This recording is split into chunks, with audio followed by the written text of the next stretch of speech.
Hinduism history. Hinduism दोस्तों एक ऐसा रिलीजन है जो हजारों सालों से जीवित है। एक ऐसा ट्रेडिशन जिसने इंडियन सब कॉन्टिनेंट में जन्म लिया और यहां के कल्चर को शेप किया। हिंदुइज्म सिर्फ एक रिलीजन ही नहीं बल्कि मेजॉरिटी ऑफ इंडियंस की इंटेग्रल पहचान भी है। दोस्तों हिंदुइज्म दुनिया के सबसे पुराने रिलीजन्स में से एक है, लेकिन ऐसा माना जाता है कि ये 4000 सालों से भी पुराना है। आज दुनिया के लगभग हर कोने में हिंदुइज्म को फॉलो करने वाले लोग रहते हैं, जिनमें से 90% इंडिया को बिलोंग करते हैं। फॉलोअर्स के मामले में लगभग 900 मिलियन फॉलोअर्स के साथ हिंदुइज्म क्रिश्चियनिटी और इस्लाम के बाद तीसरा सबसे बड़ा रिलीजन है। Origins of the word Hindu. दोस्तों हिंदू शब्द नॉर्दर्न इंडिया में फ्लो होने वाली रिवर इंडस से डिराइव हुआ है। एंशिएंट टाइम्स में इस रिवर को सिंधु नाम से जाना जाता था, लेकिन जब पर्शियंस का माइग्रेशन इंडिया में होता है तो वो इसे हिंदू कहते हैं और यहाँ के लैंड को हिंदुस्तान और रहने वाले लोगों को हिंदूज का नाम देते हैं। इस तरह हिंदू शब्द को पहली बार 6th सेंचुरी BCE में पर्शियंस ने यूज किया था। उस समय हिंदुइज्म शब्द एक कल्चरल से ज्यादा जियोग्राफिकल लेबल हुआ करता था। आगे चलकर इसे हिंदूज की रिलीजियस प्रैक्टिसेस को डिस्क्राइब करने के लिए यूज किया जाने लगा। रिलीजियस बिलीफ्स को डिफाइन करते हुए हिंदुइज्म शब्द का रेफरेंस पहली बार 7th सेंचुरी CE के एक Chinese text record of the western regions by Xuanzang में मिलता है। How did Hinduism start? दोस्तों क्रिश्चियनिटी और इस्लाम की तरह हिंदुइज्म का कोई सिंगल फाउंडर नहीं है और इसका ओरिजिन रिकॉर्डेड हिस्ट्री से भी पुराना समझा जाता है। हिंदूज अपने रिलीजन के लिए सनातन धर्म टर्म यूज करते हैं, जिसका मतलब है इटर्नल फेथ, यानी कि ऐसा धर्म जो हमेशा से है। इंडस वैली सिविलाइजेशन में कुछ ऐसे एविडेंस मिले हैं जो या तो हिंदुइज्म का पार्ट है या उसे इन्फ्लुएंस करते हैं। उदाहरण के तौर पर यहां मिलने वाली proto Shiva seal, mother goddess को रिप्रेजेंट करने वाली टेराकोटा फिगरीन्स, स्वास्तिकास, लिंगास, सीक्रेट एनिमल्स की इमेजेस एटसेट्रा आज हिंदुइज्म का एक पार्ट है। ऑर्गेनाइज्ड तौर पर हिंदुइज्म की शुरुआत वैदिक कल्चर से मानी जाती है, क्योंकि इसी समय हिंदूज के सीक्रेट टेक्स्ट्स वेदास का ओरिजिन हुआ था। यानी कि हिंदुइज्म का फर्स्ट लिटरेरी एविडेंस हमें वैदिक पीरियड में मिलता है। Core beliefs. हिंदुइज्म के बिलीफ्स अक्सर लोकल, रीजनल, कास्ट और कम्युनिटी ड्रिवन प्रैक्टिसेस से इन्फ्लुएंस होते हैं, लेकिन फिर भी कुछ ऐसे बिलीफ्स हैं जो सभी वेरिएशंस में कॉमन कहे जा सकते हैं। इन्हें ही हम कोर बिलीफ्स कह रहे हैं। इसमें सबसे पहले आता है एक सुप्रीम बीइंग में विश्वास, जिसे हिंदुइज्म में ब्राह्मण कहा गया है। इसके अलावा कॉन्सेप्ट ऑफ कर्मा, सोल यानी कि आत्मा, रीइंकार्नेशन यानी पुनर्जन्म और मोक्ष हिंदुइज्म के सेंट्रल बिलीफ सिस्टम का पार्ट है। सोल या आत्मा का कॉन्सेप्ट कहता है कि सभी लिविंग क्रीचर्स में आत्मा होती है, जो कि ईश्वर का ही अंश होती है। कर्म का कॉन्सेप्ट हिंदुइज्म में बहुत ही इंपॉर्टेंट है। इसके अनुसार लोगों के एक्शंस ही उनकी प्रेजेंट लाइफ और फ्यूचर लाइफ को डिटरमिन करते हैं। हिंदुइज्म में लाइफ के 4 मेन एम्स बताए गए हैं: धर्म, अर्थ, काम और मोक्ष। मोक्ष की प्राप्ति के बाद साइकिल ऑफ बर्थ्स का एंड हो जाता है और आत्मन सुप्रीम सोल में मिल जाती है।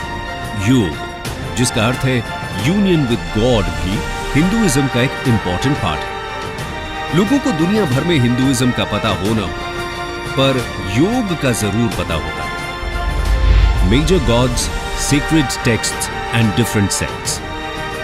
दोस्तों हिंदू वैसे तो एक सुप्रीम बीइंग में विश्वास करते हैं। सुप्रीम बीइंग यानी कि ब्राह्मण का कॉन्सेप्ट एक फॉर्मलेस गॉड, अल्टीमेट रियलिटी या ओमनी प्रेजेंट एनर्जी की तरह है।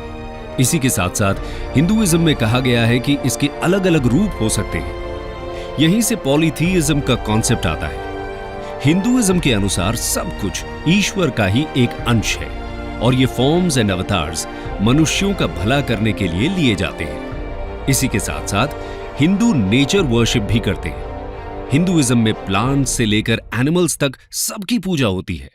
नेचर वर्शिप करने के पीछे साइंटिफिक रीजंस भी हैं, जैसे कि हिंदुइज्म में बैनियन ट्री की वर्शिप का कॉन्सेप्ट है और हम सभी जानते हैं कि ये ट्री 24 घंटे ऑक्सीजन देता है। यानी कि हिंदुइज्म के फॉलोअर्स भी इस ट्री की इंपॉर्टेंस को जरूर समझते थे। इसी तरह मेडिसिनल वैल्यू वाले तुलसी प्लांट, आंवला यानी कि इंडियन गूसबेरी जैसे ट्रीज को भी पूजा जाता है।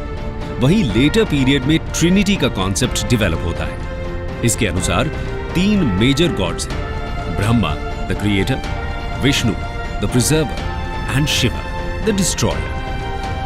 हिंदुइज्म में फेमिनिन एनर्जी को भी वर्शिप किया जाता है। इसे गॉडेस शक्ति माना गया है और किसी दूसरे मेजर रिलीजन में गॉड को फेमिनिन फॉर्म में वर्शिप करने का कॉन्सेप्ट नहीं दिखता। इसके अलावा मल्टीपल गॉड्स एंड गॉडेसेस हैं जिन्हें अलग अलग एट्रीब्यूट से जोड़ा जाता है, जैसे कि लॉर्ड गणेशा को रिमूवर ऑफ ऑब्स्टिकल्स यानी कि विघ्नहर्ता कहा गया है, तो देवी सरस्वती को गॉडेस ऑफ नॉलेज।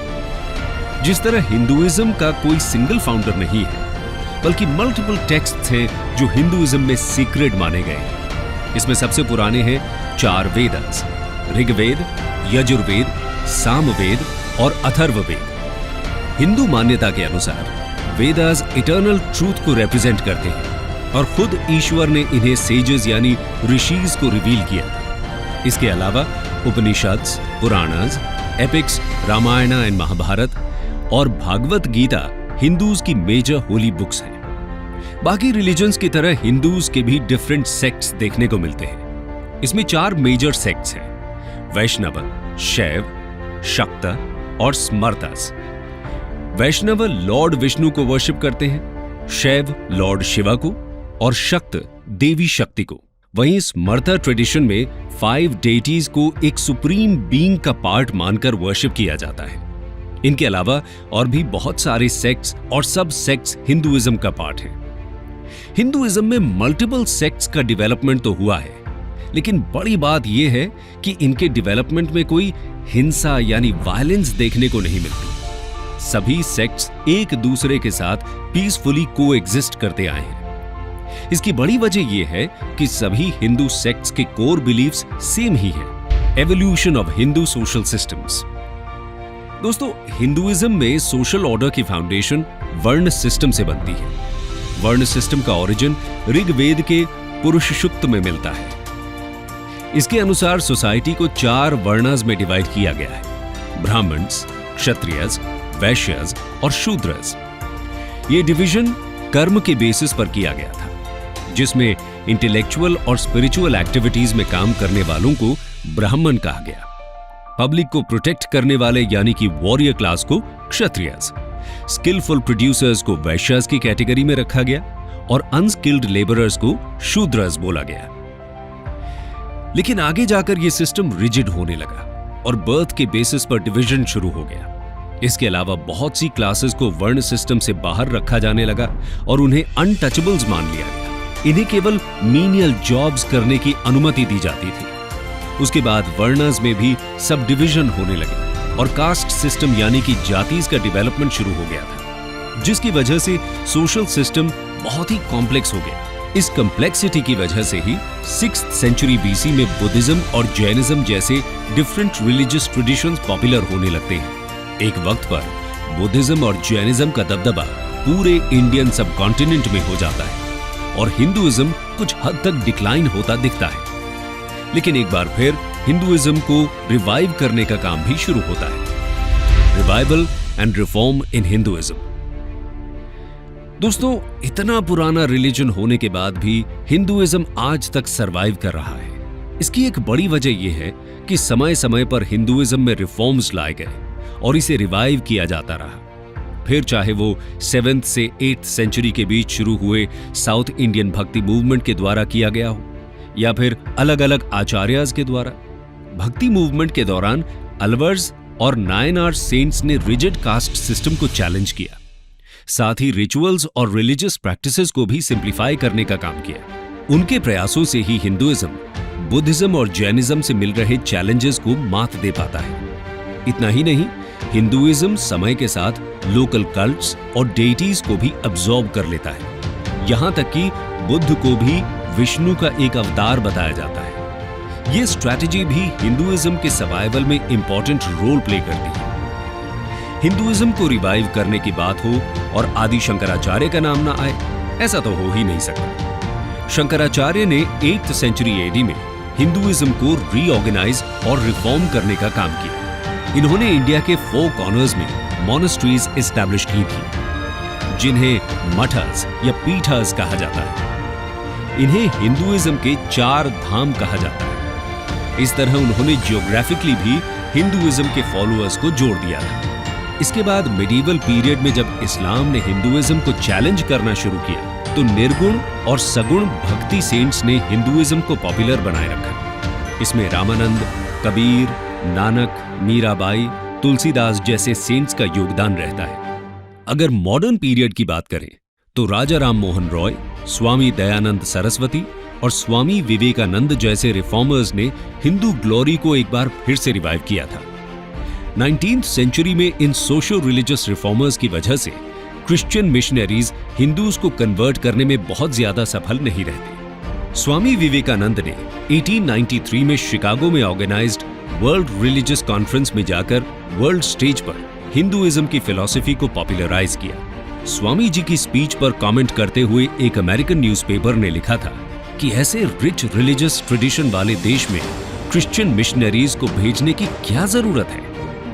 इस तरह रेगुलर इंटरवल्स पर हिंदुइज्म में रिफॉर्म मूवमेंट्स होते रहे हैं। हिंदू फिलॉसफी में कहा भी गया है कि जब जब धर्म संकट में आता है, तब तब उसकी रक्षा के लिए खुद ईश्वर अवतार लेते हैं। इसलिए ये रिफॉर्म मूवमेंट्स हिंदू फिलॉसफी द्वारा भी जस्टिफाई किए जा सकते हैं। हिंदुइज्म इटर्नल रहा है क्योंकि ये स्टैटिक नहीं है और इसमें खुद को नया बनाने की एबिलिटी भी दिखती है। अथर्ववेद में सनातन वर्ड का एक्सप्लेनेशन भी कुछ इसी तरह है। सनातनम एनम अहुह उत अद्याः स्यत पुनर्नवः, meaning they proclaim him to be eternal but he may become new again even today. Hinduism का सबसे यूनिक फीचर है इसकी डाइवर्सिटी। डिफरेंट लेवल पर वेरिएशंस और डाइवर्सिटी होते हुए भी ये यूनिटी को कैसे रिप्रेजेंट करता है, ये समझने की जरूरत है। How Hinduism encompasses the concept of unity in diversity. दोस्तों, हिंदुइज्म में असंख्य देवी देवताओं का कॉन्सेप्ट है। मल्टीपल रिलीजियस टेक्स्ट्स हैं, अलग अलग सेक्ट्स भी इसका पार्ट है। साथ ही रिचुअल्स और बिलीफ्स में भी बहुत ज्यादा डाइवर्सिटी देखने को मिलती है। इस सब के बाद भी हिंदुइज्म अपने फॉलोअर्स को यूनाइट करता है, क्योंकि हिंदू फिलॉसफी इतनी फ्लेक्सिबल है कि सभी व्यूज को इसने एक्सेप्ट किया है। हिंदुइज्म में मान्यता है कि रास्ते अलग अलग हो सकते हैं, लेकिन सबकी मंजिल एक ही है। हिंदुइज्म तो बाकी रिलीजन्स को भी सत्य ही मानता है।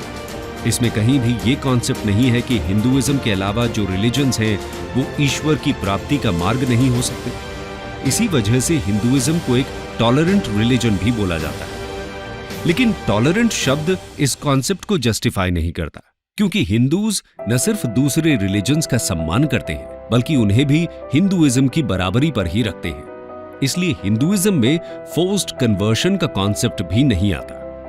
हिंदुइज्म की हिस्ट्री में कभी भी दूसरे रिलीजन के अगेंस्ट धर्म के नाम पर वॉर नहीं हुए हैं। फिर चाहे वो वसुधैव कुटुंबकम की फिलॉसफी हो, जिसके अनुसार पूरा विश्व एक ही फैमिली माना जाता है, या फिर सर्वे भवन्तु सुखिनः जैसे हिम्स।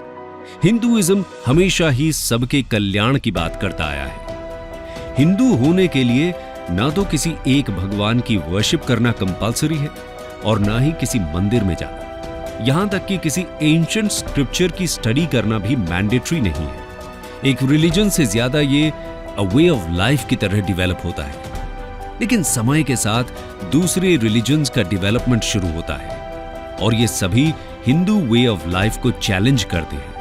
इन्हीं को काउंटर करने के लिए और इनके कंपटीशन में हिंदुइज्म एक रिलीजन की फॉर्म लेने लगता है। हिंदू परंपरा के अनुसार अपने धर्म को सनातन धर्म कहा गया है और धर्म शब्द की परिभाषा रिलीजन से अलग भी बताई जाती है। धर्म का मतलब एक सेट ऑफ रूल्स माना गया है और सनातन धर्म का मतलब हुआ ऐसे रूल्स जो हमेशा ही वैलिड रहते हैं। बाकी रूल्स एंड लॉज तो समय और कंडीशंस के अकॉर्डिंग चेंज होते रहते हैं, लेकिन जो हमेशा चलता रहे वही है सनातन धर्म। दोस्तों, हिंदुइज्म को एक वीडियो में समझा पाना तो नामुमकिन जैसा टास्क है। फिर भी हमने कोशिश की है कि आपको हिंदुइज्म की मूल बातों से परिचित कराया जाए।